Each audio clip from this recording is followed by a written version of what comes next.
ఈరోజు వీడియోలో నేను మా ఇంట్లో చేసుకున్న అమావాస్య రోజున లక్ష్మీదేవి పూజను చూపిస్తున్నాను. లక్ష్మీ అమ్మవారికి ఎంతో ఇష్టమైన అమావాస్య వచ్చిన రోజు లక్ష్మీదేవిని పూజిస్తే మనకున్న ఆర్థిక సమస్యలు, అప్పులు, రుణబాధలు ఇవే కాకుండా మనం ఎవరికైనా డబ్బు ఇచ్చి వాళ్ళు మనకి రిటర్న్ ఇవ్వకపోయినా ఎలాంటి డబ్బు పరమైన సమస్యలున్నా అన్నీ తీరిపోతాయి. ఈరోజు ఎందుకు ముఖ్యంగా ఈ పూజను చేసుకుంటారంటే, ఇంట్లో జ్యేష్ఠాదేవిని బయటకు పంపించి లక్ష్మీదేవిని ఇంటికి ఆహ్వానిస్తారు. ఈ అమావాస్య రోజున ఒక వస్తువుని కూడా ఇంటికి తెచ్చుకోవాలి. అమావాస్య రోజున అమ్మవారిని ఎలా పూజించుకోవాలి అనేది ఈ వీడియోలో చూద్దాం. ఈరోజు పూర్తిగా అమావాస్య ఉంది. లక్ష్మీ అమ్మవారికి ఎప్పుడు ఏ సమయంలో పూజించాలి అంటే, అమ్మవారికి సాయంత్రం అంటే సంధ్యా సమయంలో లక్ష్మీ అమ్మవారిని ఆహ్వానించాలి. మనం ముందుగా ఆహ్వానించిన తర్వాత పూజ చేసుకోవాలి. ఈ పూజని సాయంత్రం సూర్యాస్తమం అయిన తర్వాత మొదలు పెట్టుకుని రాత్రి 8 గంటల లోపల అమ్మవారికి పూజ చేసుకోవాలి.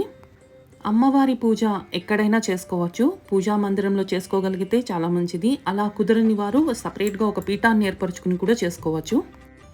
ఈ పూజకి లక్ష్మీదేవి అమ్మవారి ఫోటో లేకపోతే విగ్రహమైనా పెట్టుకోవాలి. అలాగే అమ్మవారిని చాలా అందంగా పూలతో, మీ దగ్గరున్న నగలతో అలంకరించుకోవాలి. మా ఇంట్లో లక్ష్మీదేవి అమ్మవారిది విగ్రహం ఉంది. ఇది చాలా ఏళ్లగా మా ఇంట్లో ఉంది. ఒకవేళ అమ్మవారి విగ్రహం మీ దగ్గర లేకపోతే సిల్వర్ కాయిన్స్లో అమ్మవారి రూపుతో మనకి ఇదివరకు గిఫ్ట్ల కింద వచ్చేవి అవైనా వాడుకోవచ్చు. లేకపోతే బంగారు రూపులు ఉంటాయి కదా, అవైనా వాడుకోవచ్చు. లేకపోతే ఇవేమీ లేకపోతే కాయిన్స్, మనకి నాణాలు ఉంటాయి కదా, ₹1, ₹2 నాణాలు, అవైనా పెట్టుకోవచ్చు. శంఖం, గోమతి చక్రం, శ్రీఫలం ఇవి ఏమి ఉన్నా మీరు పెట్టుకుని అమ్మవారిగా భావించి పూజించుకోవచ్చు. ముందుగా మనం ఫోటోకి కానీ మన దగ్గర విగ్రహం ఉంటే వీటిలన్నిటికి మనం గంధం, కుంకుమలతో బొట్లు పెట్టుకోవాలి. ఈరోజు కామాక్షి దీపాన్ని చాలామంది వెలిగిస్తూ ఉంటారు. కాబట్టి నేను కూడా మా ఇంట్లో అయితే రెగ్యులర్గా వెలిగిస్తూ ఉంటాము. నేను అది కూడా సిద్ధం చేసుకున్నాను. ఈరోజు ఇంటికి ముఖ్యంగా తీసుకురావాల్సిన వస్తువు ఒకటి ఉంది అని చెప్పాను కదా, అది కల్లుప్పు. కొని తెచ్చుకోవాలి. కల్లుప్పు అంటే రాళ్ల ఉప్పు. అందరి ఇళ్లలో ఇది సాధారణంగా ఉంటుంది, కానీ అమావాస్య రోజున కొని తెచ్చుకోవాలి. ఎందుకంటే అమ్మవారు సముద్ర గర్భంలో నుంచే పుట్టారు. అలాగే ఈ ఉప్పు కూడా సముద్రంలోనే పుట్టింది. కాబట్టి అందుకే లక్ష్మీ రూపంగా ఈ ఉప్పుని భావిస్తాం.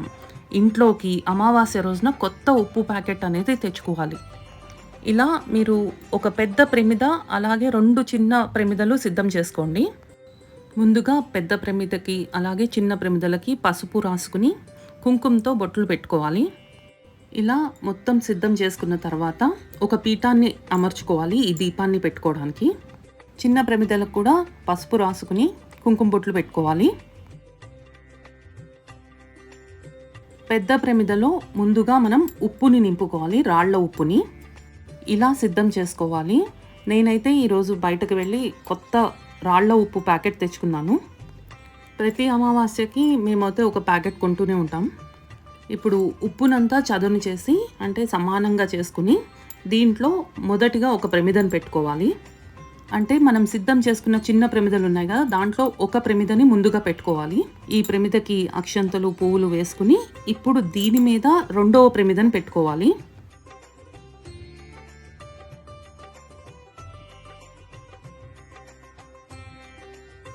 దీన్నే ఐశ్వర్య దీపం అంటారు. ఈ ఐశ్వర్య దీపం ప్రతి శుక్రవారం కానీ ప్రతిరోజు వెలిగించుకోగలిగిన వాళ్ళు ప్రతిరోజు వెలిగించుకోవచ్చు. చాలా అంటే చాలా మంచిది. మీకేమైనా ఆర్థిక సమస్యలు, డబ్బుపరమైన సమస్యలు ఉంటే మొత్తం అన్నీ పోతాయి. ఈ దీపాన్ని వెలిగించుకోవడం వలన నిత్యం అంటే ప్రతిరోజు లేకపోతే ప్రతి శుక్రవారమైనా వెలిగించుకోండి. మీరే చూస్తారు, మీ ఇంటికి డబ్బు చక్కగా ఇంటికి వస్తూ ఉంటుంది. డబ్బు నిలుస్తుంది మీ ఇంట్లో. ఇలా నేను ఒక పీఠం మీద అష్టాదళ పద్మం వేసుకుని ముందుగా నేను కామాక్షి దీపాన్ని పెట్టుకుంటున్నాను. ఇప్పుడు ఇంకొక పీఠాన్ని తీసుకుని దాని మీద నేను ఐశ్వర్య దీపాన్ని పెట్టుకుంటున్నాను. ఐశ్వర్య దీపం కానీ కామాక్షి దీపం కానీ ఆవు నీతితో వెలిగిస్తే చాలా మంచిది. అలా కుదరదు అనుకునే వాళ్ళు నువ్వుల నూనెైనా వేసుకుని వెలిగించుకోవచ్చు. వీటిలో 2 ఒత్తులు వేసుకుని దీపానికి సరిపడా నెయ్యి కానీ నూనె కానీ వేసుకుని సిద్ధం చేసుకోవాలి. ఈ ఐశ్వర్య దీపాన్ని మీ ఇంట్లో ప్రతి శుక్రవారం కానీ లేకపోతే అమావాస్యకి కానీ నిత్యం వెలిగించినా కూడా మంచిదే.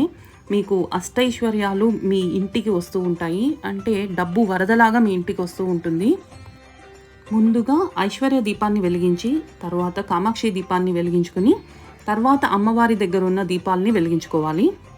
ప్రతి అమావాస్యకి మీ ఇంట్లో ఒకవేళ లక్ష్మీదేవి ఫోటో కానీ విగ్రహం కానీ లేవు అనుకుంటే ఉట్టి ఈ ఐశ్వర్య దీపాన్ని పెట్టి అయినా సరే ఈ అమావాస్య రోజున పూజ చేసుకోవచ్చు. దీపాలు వెలిగించుకునేటప్పుడు మటుకు ఎప్పుడూ అగరవత్తులతో కానీ ఏకహారతితో కానీ దీపారాధన చేసుకోవాలి. ప్రతి పూజకి మనం ముందుగా పసుపు గణపతిని కానీ లేకపోతే మీ ఇంటిలో ఏమైనా చిన్న విగ్రహం ఉన్నా దానికి ముందుగా పూజించుకోవాలి. నిర్విఘ్నంగా సంకల్ప సిద్ధికి గణపతిని ముందుగా పూజించుకోవాలి.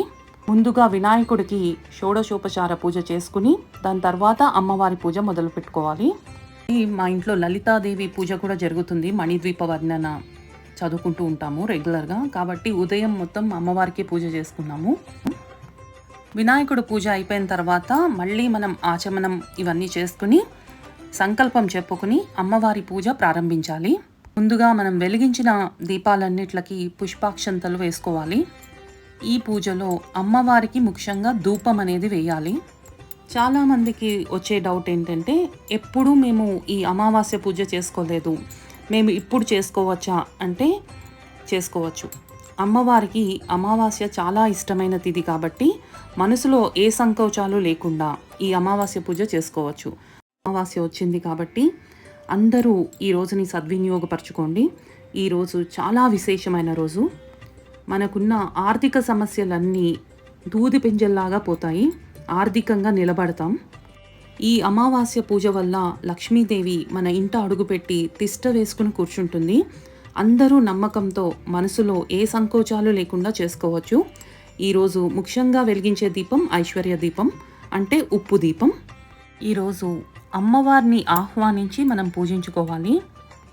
అందుకే ఈ పూజ చేసే సమయంలో మీ ఇంటి ద్వారం ఉంటుంది కదా, మెయిన్ ఎంట్రీ, ఆ ద్వారాన్ని కొంచెమైనా తెరిచి పెట్టుకుని ఈ పూజ చేసుకోండి.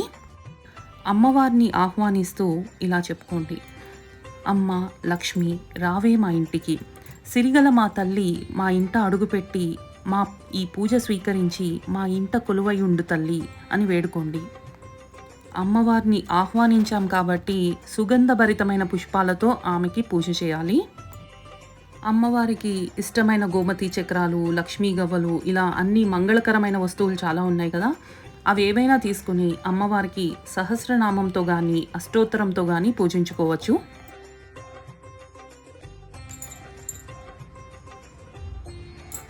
ఓం కమలవాసిన్యై నమః కటిం పూజయామి.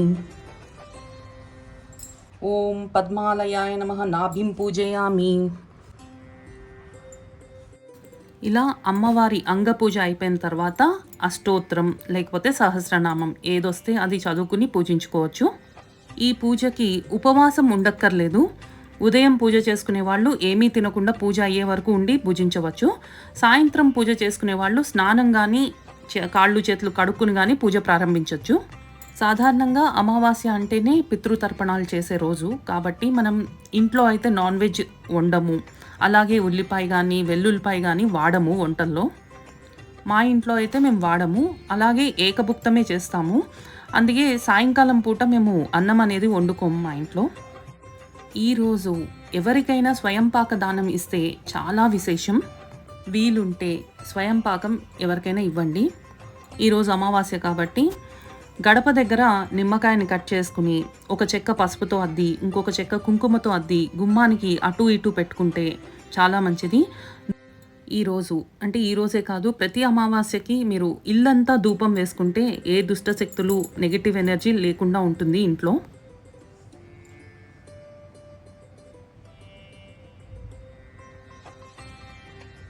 ధూపం దశాంగం గకులోపేతం సుగంధం చ మనోహరం ధూపం దాస్యామి దేవేసి గృహ్యతాం పుణ్యగంధిని. ఓం శ్రీ లక్ష్మీదేవ్యై నమః ధూపమాగ్రాపయామి. ఓం శ్రీ లక్ష్మీదేవ్యై నమః దీపం దర్శయామి. ధూపదీపానంతరం శుద్ధ ఆచమనీయం సమర్పయామి. అమ్మవారికి నైవేద్యంగా పాలతో తయారు చేసిన పరమాన్నాన్ని నైవేద్యంగా పెట్టొచ్చు. మా ఇంట్లో రాత్రిపూట అన్నం వండం కాబట్టి మేమైతే పాలు పెట్టాను. లేకపోతే మీ స్తోమతను బట్టి పళ్ళు ఏవైనా పెట్టుకోవచ్చు. అలాగే అమ్మవారికి తాంబూలం కూడా ఇవ్వాలి.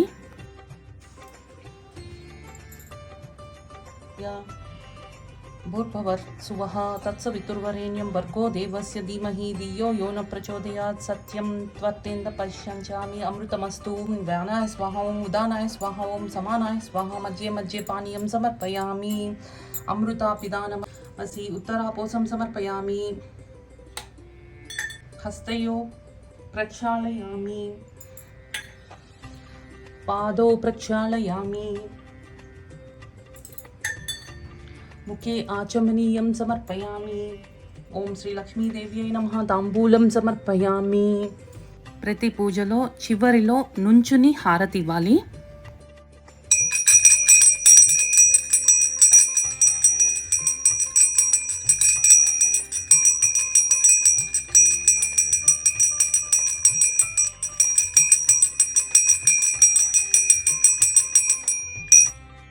లక్ష్మీదేవ్యై నమః. మంత్రపుష్పాణి సమర్పయామి. ఓం శ్రీ లక్ష్మీదేవ్యై నమః. ఛాత్రం ఆఛాదయామి. ఓం శ్రీ లక్ష్మీదేవ్యై నమః. చామరం వీజయామి. ఇలా చేయడం వల్ల మన ఇంట్లో ఉన్న జ్యేష్ఠాదేవి వెళ్ళిపోయి లక్ష్మీ అమ్మవారు తిష్ట వేసుకుని ఇంట్లో కూర్చుంటుంది.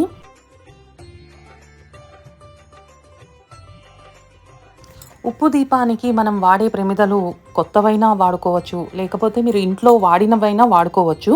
కానీ దేవుడికి మాత్రమే ఉపయోగించుకున్నవి అయితే మంచివి.